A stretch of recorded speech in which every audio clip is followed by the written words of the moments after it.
Dr. N, how are you? It's nice. Thanks very much for taking the time to talking to me. We My had a little pleasure. conversation the other day, but it was the other way around that you guys sort of interviewed me there. And, we had Ernie there, but now we got rid of Ernie. So he was there early in the morning. So we told him to go away, go and grab some coffee and wake up because it's very early in the US for you there. How are you doing? We're doing well. We're that we Yeah. get to have. Let me Yeah. see. Keep going. Keep going.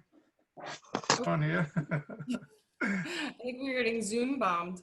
We're gonna Zoom bomb. Yeah, that's okay. We're gonna be there. We'll Okay, survive.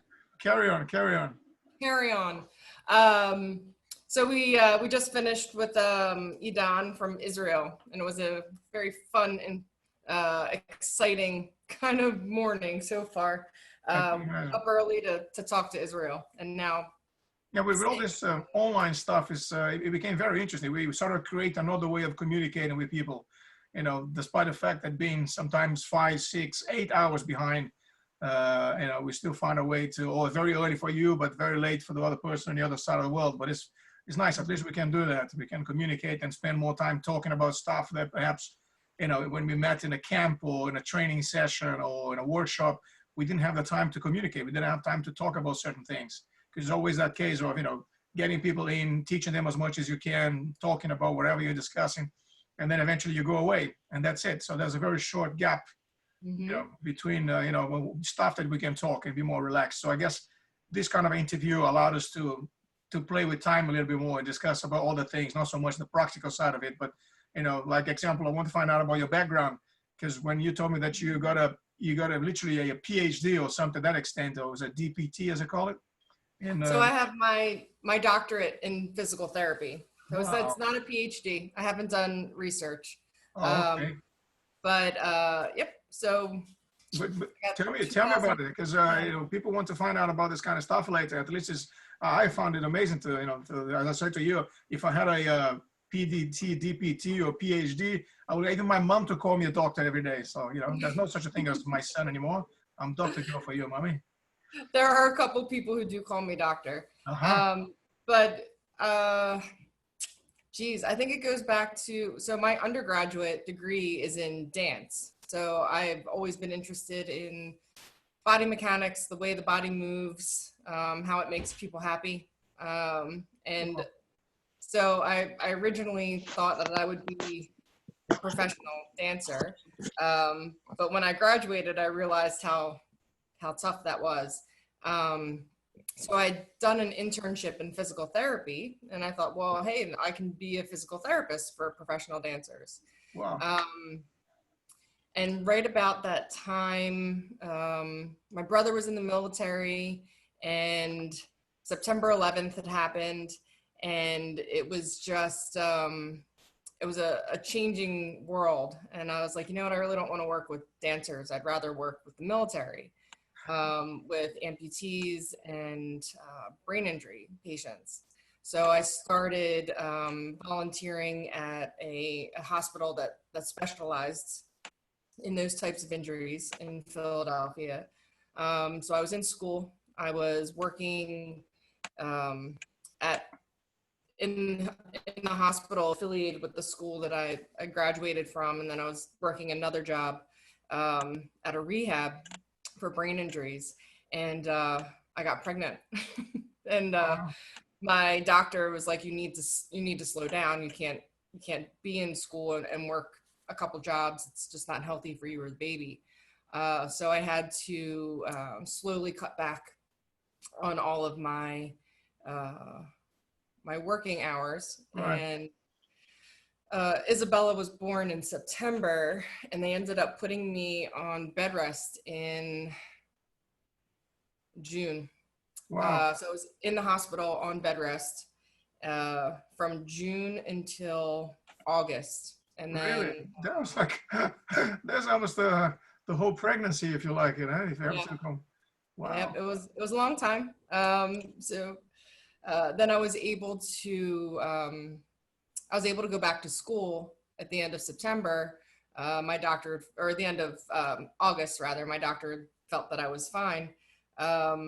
So I went back and I ended up scheduling my delivery so that way I didn't want to go into labor in the middle of class, and all of my classmates were asking me to go into labor so they could get out of class. It was Wow, fun.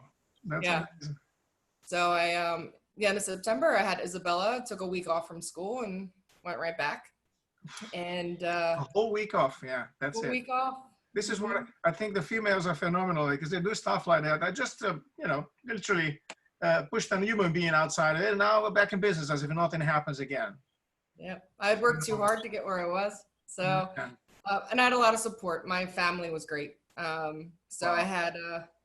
I finished up PT school in May. And by that point, I had decided I wanted to work in the ICU. So I was I liked the medical side of physical therapy. I felt like I was educated to the point where I could help mobilize patients and give them a better quality of life than just laying in bed. And my specialty was patients who were on ventilators, and Okay. everything else was good, but they were either from surgery or some sort of sickness. They needed a ventilator, and I would get the patients up, and as a team, we would walk the patients through the ICUs and just get them up and out of bed.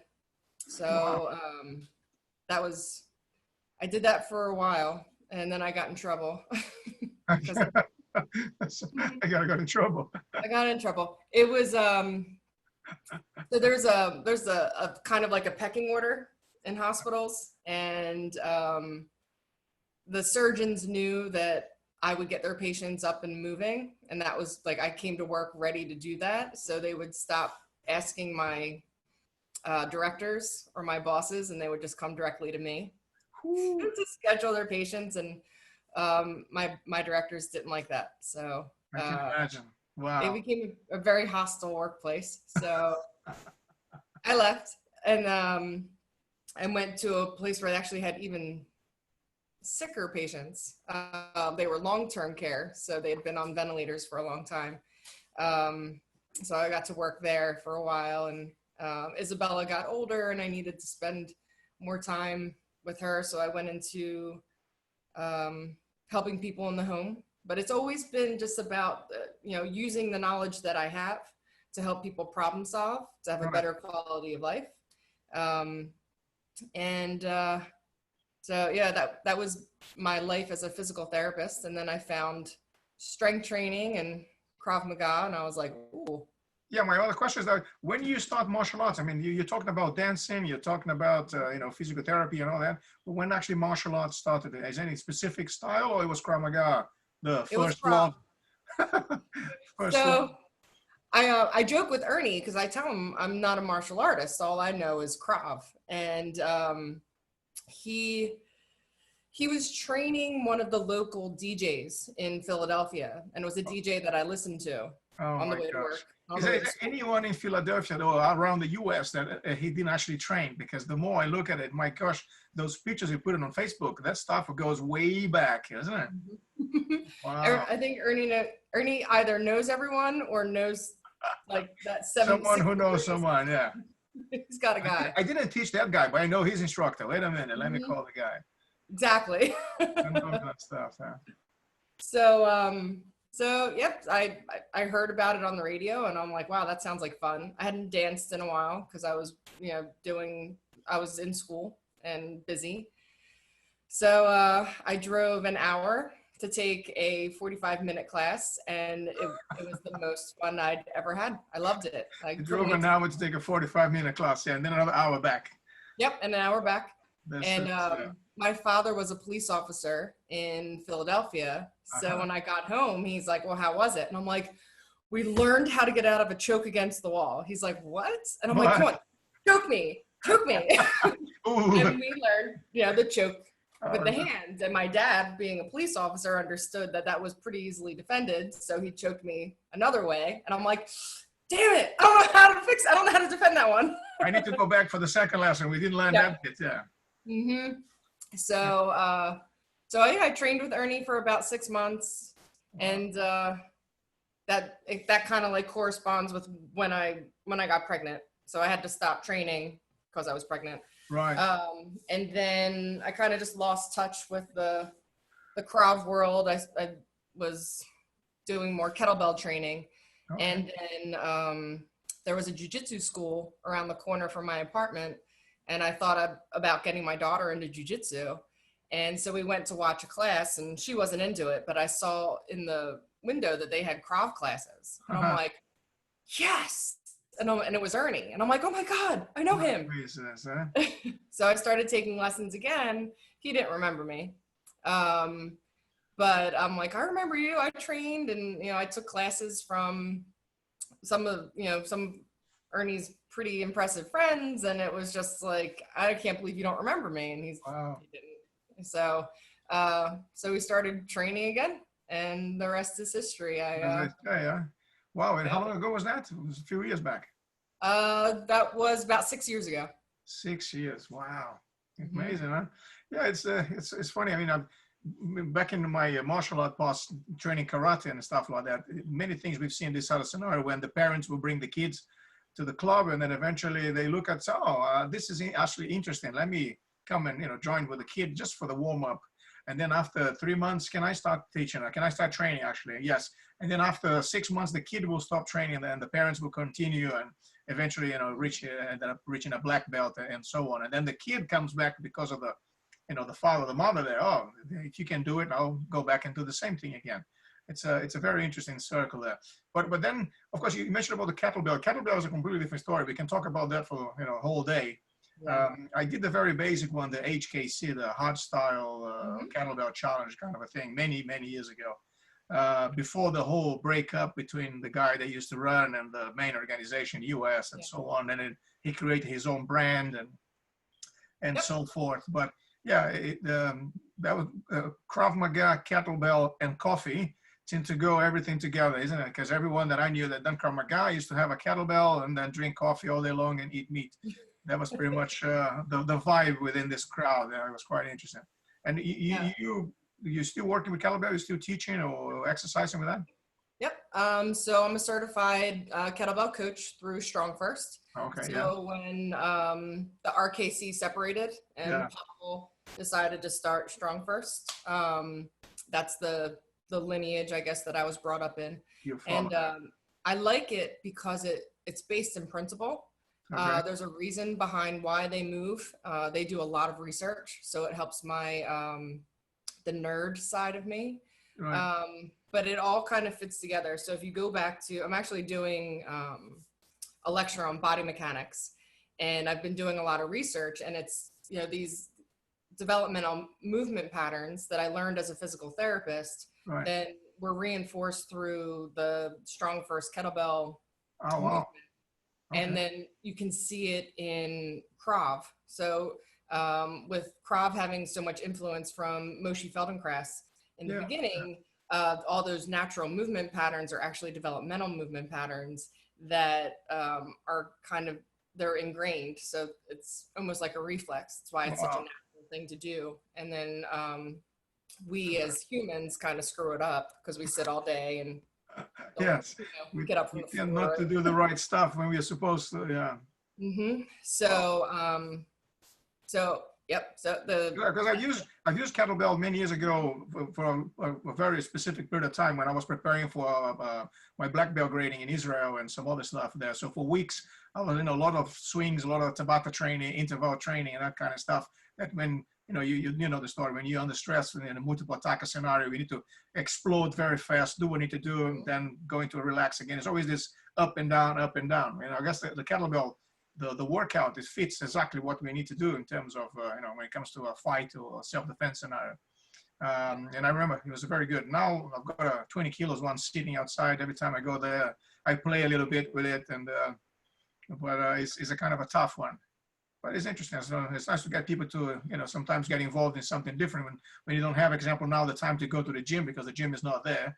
Perhaps having a kettlebell in your garden and working with it, that, is a one-man sort of a gym machine, if you like it. You can do lots of it with it. Yeah. Bells will travel. I actually have a couple bells that I bring with me everywhere I go, they're seat belted into my back seat. Wow. Yeah, 'cause otherwise it becomes a weapon, if you don't put on a seatbelt there. Yeah, it is. They roll all around. We've seen some crazy accidents, people swinging and let it go and dropping on a table behind and destroying computers, and you know, yeah, Yeah. it's always funny to see that. In the beginning it was, kind of something new. But tell me, then the Krav Maga, you became interested in Krav Maga, you start practicing, and of course being around Ernie with 1,000, approaches to Krav Maga and people in workshops, and I guess if my calendar is crazy here, imagine his calendar, it must be something out of this world. I'm sure he needs to be in 3 different places at the same time, not only 2 sometimes, I guess. Yes. And of course you got exposed to all that. So which branch of the Krav Maga you like the most? And the reason I'm asking, because, example, here in the UK, we only have the civilian Krav Maga, and it's a civilian with pretty much, you cannot carry a knife, you cannot carry an expandable baton, you cannot carry your pepper spray, you cannot carry a weapon. So that we took away a lot of tools from the civilians. In other words, this is still legal by the government. You can still punch people and kick them sometimes. But because you guys can have the military Krav Maga, the law enforcement, the special weapons and tactics, the civilian, and so on. Which one of these branches, it's your favorite if you have to choose one? Well, I like the basis of Krav, kind of like the principles behind the kettlebell swing. It's, the bell is swung a certain way because of the muscles that you're activating. Okay. The same thing with Krav, like the defense is this way because of the problem that you're solving. Okay. So if you can kind of apply the techniques and the tactics to whatever problem you're solving, then it's very generalizable. Okay. And it's kind of, it like stands the test of time because it's being done for a reason. It's not arbitrary. But if I had to pick my favorite, it would be teaching women, because I feel like women have different problems that need to be solved. Right. And we have to address them as a separate demographic. So I've been, I guess when I started training, and then when I quit my job as a PT and started, working more closely with Ernie, I started taking some classes, some instructor classes, and it was specifically geared towards teaching women. And it was interesting, and I liked it, and I would teach, but I still was just like, this doesn't feel any different than a regular Krav class. Right. And then I was asked to work with a domestic violence center. And when I went in and started working with those women, it really was a different narrative. It was a different reason to be, fighting. And it wasn't the boogeyman in the street. And right. These women were in a shelter that was an undisclosed address. Like they just took the clothes on their backs and their children if they had them, and they left a horrible situation. And I'm in there teaching them self-defense, and they're like, oh, somebody grabs me on the street, I'll rake their eyes, no problem. That's not my threat. That's not my problem. My problem is the man who I love, who is the father of my children, pinned me to the ground and, was striking me. And what was I going to do in front of my kids? It's a different scenario, it's a different classroom, if you like it. Yep. Wow. Yeah. So how do you see this? You see that the physical training would be more relevant to this, or there was no point to doing any physical training? Let's work more on the mindset, work more on the, the buts and ifs, and talk about it. Which part of it? Because I think in general for smaller people, the physical training shouldn't be the main focus.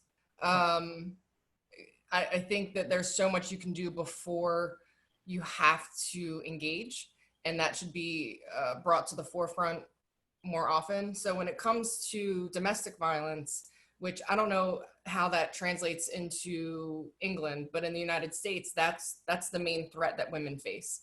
1 in 4 women will be a victim of domestic violence. So that's a pretty big percentage. And it's not, if you go on a date with someone, they're not going to punch you in your face on the first date. That would be. Let's hope not. Otherwise, you ended up having to marry that person. Love at the first sight. Then you're like, wow, inside defense. All right. Exactly. So you're Krav, you're fine against the physicality. It's more of a mental game. So they start with manipulation and isolation, and the abuser gets the victim into a position of compliance. Right. So even if they could fight back, even if they were physically strong, I mean, there's even Muay Thai, there's articles about Muay Thai fighters, all these strong, muscular, powerful women are being abused, and it's not because they're not strong enough physically, it's because they've been conditioned mentally to not fight back. So that's crazy, isn't it? It's sad. It's insane to think about something like that. Yeah, but I know what you're talking about because I've experienced that with people here in the UK, and it wasn't a female, it was a male. And someone who could actually kill the other person easily with one hand behind the back, but mentally it was, it wasn't there. And it was quite, I mean, from my perspective there, I was like, can I help? Or perhaps I just have to step away and not do anything, because that would be my way of helping. I mean, especially not having any technical knowledge in that case, but it's a tricky scenario, isn't it? Yeah. Yep. So people marry one another because they're beautiful, they look amazing, they talk the right words, but then after a while you get to know the other side, and sometimes the other side is not as, as suitable for what you need, and then it might become tricky. But anyway, so, and how do you see, I mean, you teach kids also, you have teenagers, you have, there's a lot of things happening now. I teach the gambit. My youngest student is 4, and my oldest student, 55. Maybe. And I like Krav, as a mom, I like Krav Maga for kids, because again, it's that problem solving part of life. And if we can get our kids problem solving from a very young age, when they're older, then they'll be able to avoid or be aware. So we teach our kids, we go through the Krav, and we go through, again, it's functional movement patterns. So as they're developing, you can start to see how they pick up on the techniques more easily because of the way that their body is growing and the way that their brain and their muscles are talking to each other. You start to build coordination, sequencing, motor neuron programming. They're like my little experiments. I guess having the knowledge, the technical knowledge, and then being able to apply this practically, especially with all these people, wow, it must be amazing to see the results, because everybody responds differently to certain stimulus, and some of the people will, without even knowing, they will improve so much that not the person, but the parent or even the friend or the wife or the husband will come to you and say, well, I'm not sure what you're doing with this person, but there's been a change that is phenomenal in a positive way. That's, I guess, is one of the rewards that, as an instructor or someone in your field, is the nice tap on the back to say the job has been done, kind of congratulations. Yeah, the confidence, the change in confidence with the kids is, and that's the biggest thank you from the parents, and that's the biggest, sense of pride for us, because the confident kid is the one who's not going to be bullied. So we know we can see what's going to happen for them as they go through school and as they go through their life, the different threats that they're going to be faced against. And these kids, I don't want to teach them that the only way to solve that is by punching someone in the face. I want them to understand that, their confidence, their ability to identify, inappropriate behavior and articulate why it's inappropriate. And, if you get a feeling in your gut, if you have this sense of, you have this physical reaction to something that's going on, if you can put words to that and then go get help and tell a parent, then that's how you keep your kids safe. So I don't think that any other system would allow me to go into that kind of depth with our kids, because with Krav, I mean, we're teaching these children how to defend a choke. I'm physically choking a child, which is like, oh, but then you can talk about, what did it look like when this happened? And if an adult asks you for help, isn't that weird? And what does a stranger look like? Does a stranger look like Miss Ann? And they're like, no. And I'm like, but I could. What if I'm choking you right now? Is that a bad thing? And they're like, oh yeah. So it's a tricky one. You have to play with scenarios in a way that to get them to understand when they see one of those scenarios playing up in front of them, to be able to recognize and go, oh yeah, we've seen this before. Yeah. It's a very interesting, very rewarding there. But I'm sure Ernie's been teaching for too many years already. I'm sure his youngest students back in the day, today is a father, and now the kids are coming to train because, you know, they've known him or they've known you for now. I'm sure that's happening. Yes. Yep. I'm not saying he's an old man. I'm not saying that either. No, no. He is. Oh, go back to the cupboard. Joseph, get back in the kitchen. Yeah. Back to the kitchen. So I guess this is happening, and it's very rewarding when you get the parents come in and say, look, I can really trust you guys because, you know, I was there, I experimented all this, and now I'm bringing my kids. So it's an extension of the family, if you like. Yeah, it's a very nice, very rewarding there. But let's talk about it now. There's one of the things that we saw in the past is that clubs will all of a sudden have to have a female in an instructor team because it's good for business, you know what I mean? So then eventually, there's a female there. Okay, and this female carry on training, and then eventually opening females only classes. And we've been running them here in London for a few years now. But it's kind of a tricky to measure, you know, what you're doing right, what you're doing wrong. First of all, the females have a different way of behaving in class. You know, when there's a mixed level class, when there's females only, they react to different ways, completely different. I mean, with different techniques. So we had a female instructor that used to, you know, literally push them, push-ups, sit-ups, squats, and fighting, and this and that, and techniques. And at the end, they will get all together and go and have coffee and biscuits across the street and cakes and whatever.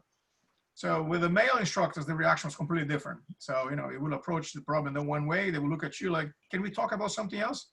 Yeah, sure.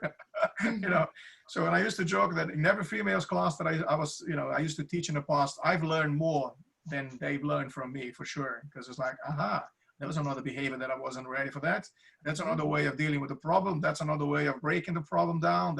So it's always a constant learning curve, if you like. So from you becoming an instructor to you becoming a black belt. So what is the experience between those two levels? Because we talk about the black belt is not the end destination, but the journey in getting there. And it is a very steep journey for some. So what question should I answer? The difference between being an instructor and being a black belt, or? Yeah, so the question is pretty much that. So from when you became an instructor to when you reach your black belt. So what was the curve? How steep that was, you know?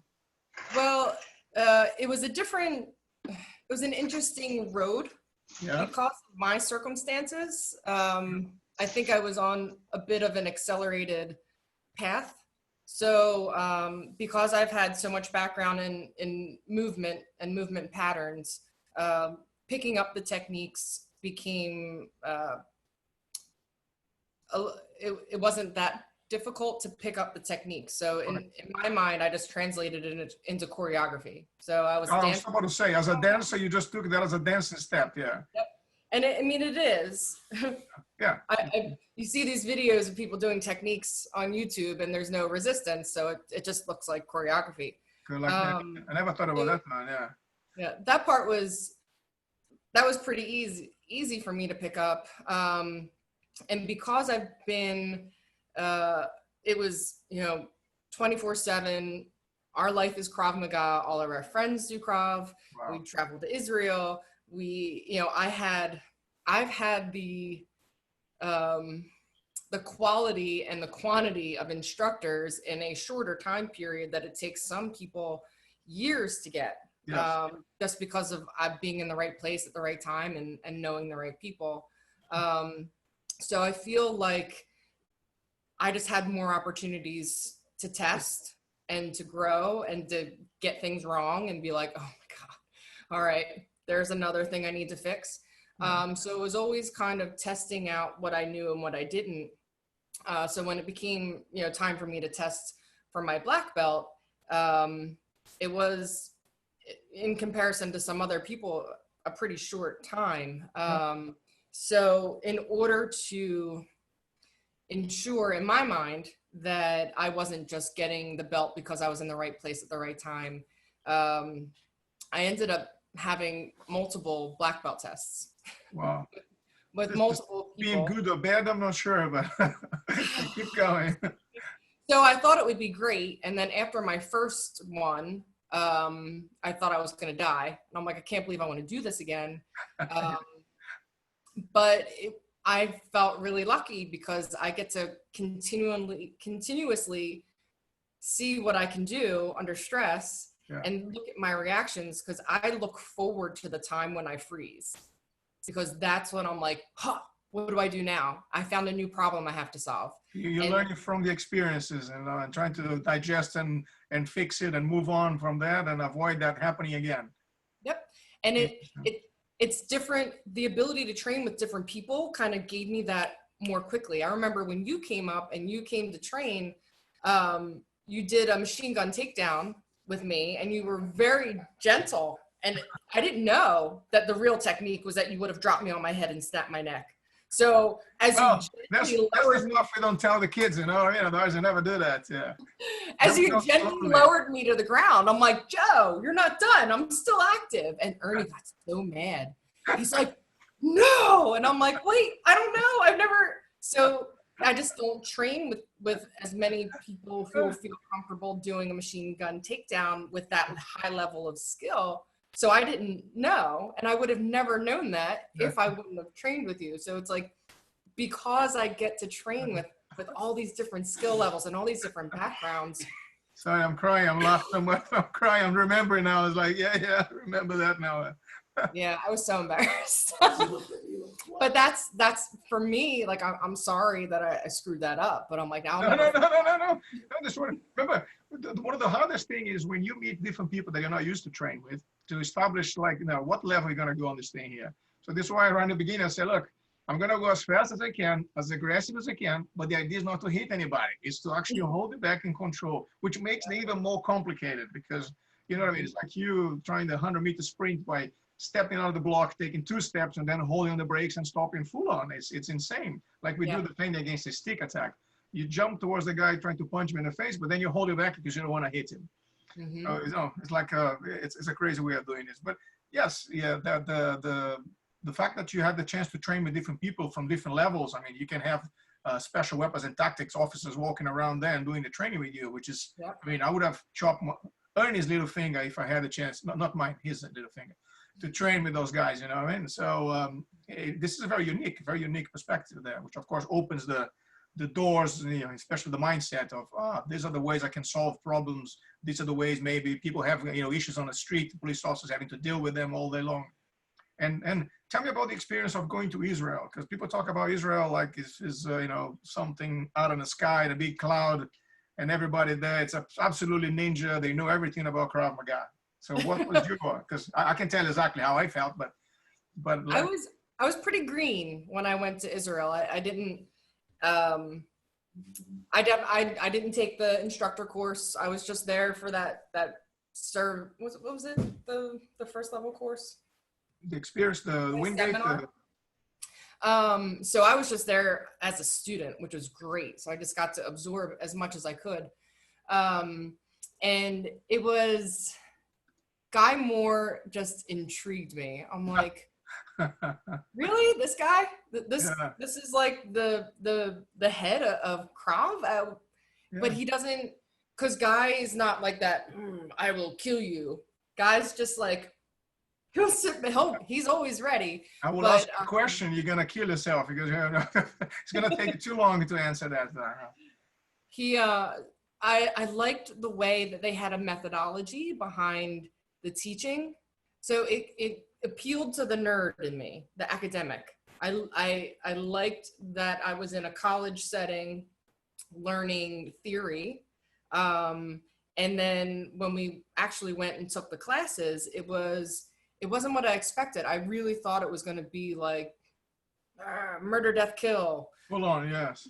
Yeah, I'm Israeli military, head of the IDF is teaching me, so I'm going to be the biggest, baddest, strongest ever. And it wasn't. It was movement patterns, and it was the physiology behind how everything works and how, every technique can kind of translate back into, another movement pattern. And Guy had us doing coordination drills, and I'm like, really? And I didn't understand it then, but now this kind of ties into your question from before about the difference in my instructor the way I instruct as, you know, a green student and as a black belt. Now I'm starting to identify like, okay, I'm not the biggest, strongest, baddest. I've never been in the military. I'm not law enforcement. What do I have to give? I Right. have all of this science background. I Oh, yeah. understand movement patterns. I understand, you know, how muscles and rotational forces work. Why don't I teach people the body mechanics? And it's a little bit intimidating because people come into Krav and they're like, oh, show me how to destroy. And I'm like, we're going to do this little exercise that's going to activate your hip adductors and your external obliques. And then And you they're able like, to kick higher. It's like, what? And I want to kill people. It's like, no, no, no. they're like, what is this going to do? And it's Yeah, like, exactly. well, really it is. Like, the science behind it is Yeah. super interesting. Oh, yeah, but let me tell you, you've been very lucky in that sense because you met the right guys at the right time. Because, you know, when I started, it was like that, as you said, let's get on with it. Everybody put gloves on, mouth guards, and let's punch one another until you drop. And then you tell a little story about Amy, you know, and then we go home. Thank you very much. We'll see you next time again. So that was pretty much it. There was no why do we do things in a certain way? You know, my typical me being me, why do we defend against a stick with an open hand? And why do we defend against a kick to the groin with a fist? No, because Emi wanted. It's like, what?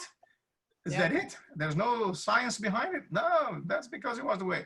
So, you know what I mean? So that was pretty much the way they used to explain certain things in certain Krav Maga organizations. But of course, those guys are, as I said, academics. They go down the route of science and let's break it down in a way that people can understand this and give them further development, which is phenomenal. It's very nice. It's a very good way there.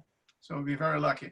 Yeah, And it's interesting. And that's what, you know, if you're going to use Krav as a self-defense system and you're going to go and you're just going to drop little nuggets of knowledge on people that aren't going to stay within your system, then you want to be able to provide them with quality information. You don't want to sell them snake oil. So if, you know, if I can show you how to generate power, then I think that's a better use of our time, especially for, you know, a woman, a smaller woman or a smaller anybody. If you get attacked and you throw a punch that has nothing behind it, you're in trouble. I don't care how good your defenses are if you can't create injury once you've, you know, put your body behind to strike at an attacker. It was funny because Danny Netzer made a comment about this, you know, talking about soldiers. If they cannot do push-ups on the knuckles, they cannot defend themselves. And that generated a massive shockwave here, and everybody was concerned about, oh, I'm not very good doing push-ups. That means I cannot defend myself. I was like, no, no, no. You need to understand the context. Those are 18, 19, 20-year-old kids. They are soldiers. They're not civilians. They treat them in a completely different light. You know, they don't deal with them as a customer. They deal with them as soldiers. It's a different way of thinking. But it's interesting. And the experience now of, you know, I mean, you travel all over the U.S. Teaching and training and so on. Been to Israel, so you've seen something different over there also. You kept meeting different people that come and train with you guys there. So how do you see, I mean, traveling around and learning from different styles, will that help you in a way? Or because some people are open for I don't want to learn from other people because it might become very confusing. I'd rather stick to what I know and do that. I can understand the idea of having too much information. So the one way that Ernie and I have had this conversation before, and it's like you need to teach people the basics first. So when we're children, we all learn how to write in block letters. And once we are able to write in block letters, then we can progress to cursive and we can make it a little bit fancier. But you have to have that base first, the alphabet, spacing, what the letters are, how you can formulate words and sentences, and then you can make it fancier. Then you can add things on top. So there is something to be said for, you know, picking something to focus on at first and just learning that. But if you're not seeing other perspectives, you're missing out on so much. Yeah. Every interview that Ernie does, I learned something new. And even there was a gentleman who was a combat medic. So he doesn't do Krav. He's you know, he was in the military. He was the tip of the spear. He was green. Yeah. 15 years of special forces. Jesus. But the thing that got me was he was talking about his experience as a Boy Scout and as a Boy Scout leader, and how the Swiss Army knife, some parents get all concerned about this, this weapon. And he's like, well, you're looking at it wrong. It's not a weapon. It's a tool. If it's something that can help you, then, it's a force multiplier to help you succeed at, solving whatever problem you have to solve. Yeah. So that stuck with me, because that's something that I can take and use when I teach about, weapons, or, anything you can. Environment that you would need improvised weapons, things like that. Exactly. So I think you have to, if you're serious about your training, you have to go and talk to other people. And it also kind of helps you to understand that you don't have to take everybody's input, because there are some people who have a lot of good things to say, and there are other people and they just open their mouth and you're like, oh, that's it. Next. You don't know what you're talking about. Exactly. That would never work. How do you, what? No. So. Yeah, I lost a few friends asking such questions, such as, have you done this in real life? No. So how can you tell me that this is going to work? I mean, we are talking about buts and ifs, but if you haven't done this, like the gun threats, I love the gun threats. With a rubber gun, people can do all sorts of techniques. I say, well, let's replace that by simunition. Would you do exactly the same thing? Because if you tell me that no, you're going to change the technique, then there's nothing else to talk anymore. What about the blank or something like that, or a real bullet? It's a kind of a tricky one. But anyway, so that was interesting. And what is the story with the corona in the US? You guys are suffering the same way we suffer a little bit here, and this thing is still spreading around there. But any light at the end of the tunnel? That is not the train coming in the opposite direction, by the way. It appears as though we'll be the stay-at-home orders will be lifted next week, but not for martial arts or fitness. Yeah.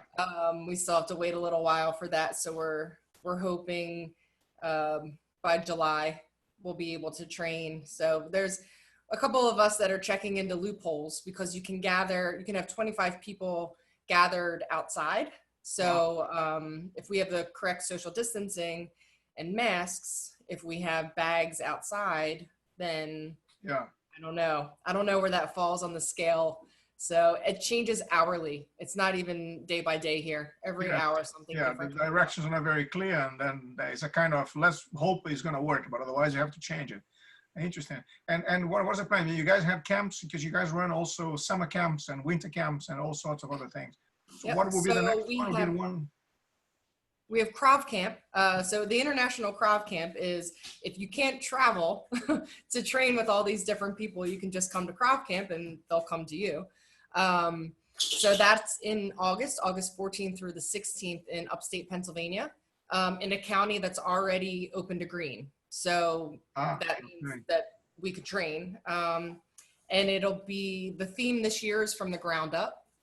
So it'll be Krav, combatives, jiu-jitsu, and shooting, all based in the theme of getting back off the ground, how you can transition from standing to ground and then ground to stand again. Right. Just shedding different perspectives and different ideas on that type of scenario. We have over 20 instructors. So we have different Krav schools. We have police officers. We have air marshals, Israeli special forces, Bellator fighters. It's such an eclectic group of people. You're gonna make me cry now. I'm already sobbing here already, What can I say? Yeah, it's different, because you guys have a very different approach. You're open for, all the instructors, all the martial arts and so on. Over here, as I said, only the civilian Krav Maga, and it's still very much like we only do Krav Maga. We don't mix with other people, that fear of losing students there. But I guess things are going to evolve, because I normally joke that the United Kingdom seems to be the one that done many things in the past, being the first ones to do this, the first ones to develop certain things. But now things have gone backwards. So we are pretty much the last ones to do anything. Yeah. So and with martial arts, it's no different. But well, that would be great. And also, you guys had a camp in Israel that was supposed to take place this year, which is something that Yeah. as soon as we're able to fly back to Israel, I'm sure we're going to be bringing that one back. And what is the Yeah. plan for that one? That is definitely the plan. Probably May next year, as if everything works out well, we'll do um, another trip to Israel. We were talking with Sergio from Portugal. Right. Um, I never met him. I heard about him, but I've never had the chance to talk to him. you'd like him. Yeah. He's, Even though yeah, we you speak really the like same him. language, it's slightly different, but we can communicate for sure. Yeah. So yeah, it's So, and that will be a yeah, mix between everything, between different instructors teaching different techniques in Israel. Is that right? mm-hmm. Yep. Guy had helped us. Guy Moore had gotten a couple people together. So we'd have a list of Israelis that would be there to provide classes, and then Ernie would teach, I would teach, and Sergio called Ernie, and he's like, "I'm coming, I'll be there." So it's that It's a bit of a cooperation between different people, collaboration. different. Yeah, it's good. Yeah, because one of the things, I mean, I've been part of many different Krav Maga organizations, if you like it. You follow one person that runs a business, but there's very much, like I said, that's very jealous relationship where you cannot look at other people, you cannot train with other people, which is kind of a tricky. Once you become an independent instructor or club, if you like, then you have the option of dealing with anyone. You can just, as I said, bring someone. If the students like it, we can bring him back again, him or her. So, and then from there develop a different friendship and relationship. So now we've been happier than ever, because now we can contact anyone and say, right, let's organize something, or let's join forces and put a camp together. So one of the things we're discussing the other day with Ernie, and I guess you know that too, is to have something done here in Europe, and you guys can come this way, do a bit of training, I don't know, Italy, a bit in the UK, which is also, we can put together sightseeing, getting to know different culture, different place. Of course, the UK is famous for the weather, which is beautiful and amazing all the time. Oh, wait, no, that was Brazil. Sorry, I was mistaken.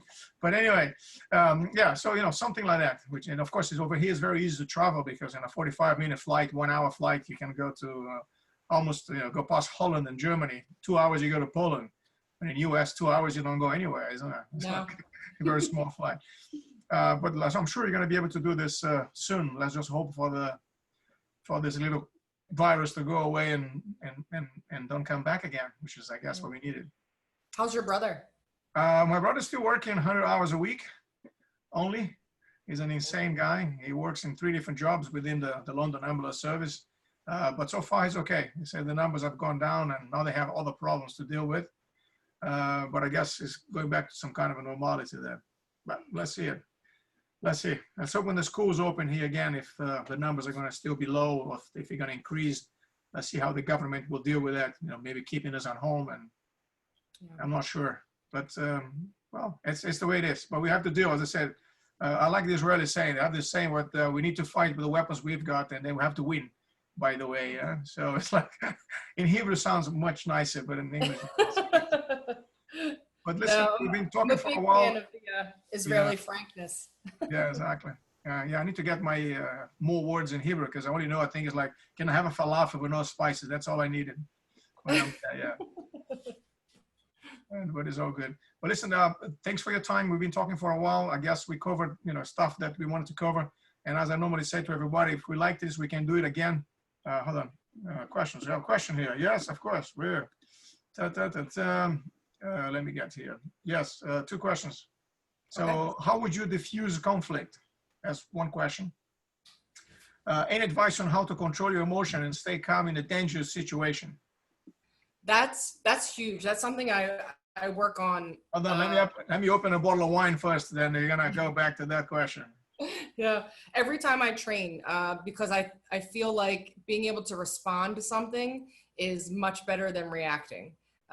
So my personal practice, my meditation, whatever it is trying to figure out a way to control those emotions, because you don't want to shut them down too much, because anger is a good fire starter. It's a big emotion.